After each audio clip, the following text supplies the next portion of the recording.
ทำอะไรลุงกำนันน่ะอย่าเห็นโดนจุดเกิดเหตุ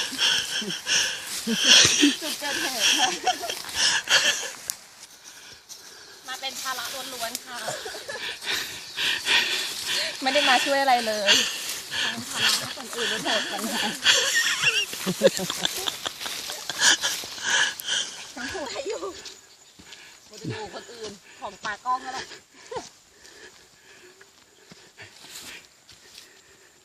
มันคืออะไรมันคืออะไรถากที่โอ้ยยังกระโดนหวดมาที่ไหนบี้เลยอันนี้ดูดิเดี๋ยวถ้ากินเลือดนะสิคะเลือดไม่ออกมันไม่ยอมดิ้นเลยเขี่ยไม่ดิ้นนี่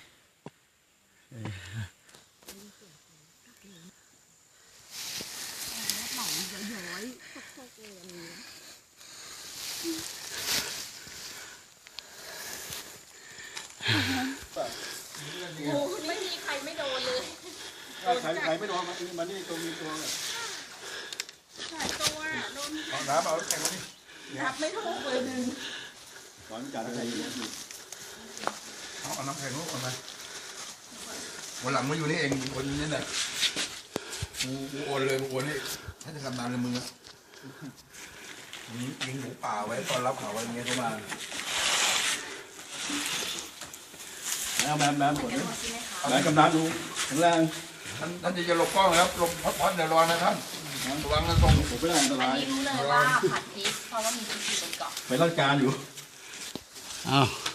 ไม่ผิดตัวครบหมดทุกคนเลยรวมถึงเทศบาลเมืองด้วย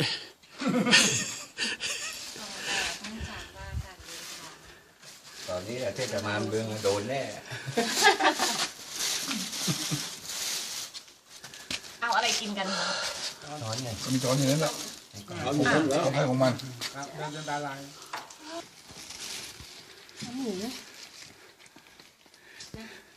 เห็นมีในป่าแต่การกินนี่ถึงที่พัตตาคารมีทานหมูด้วย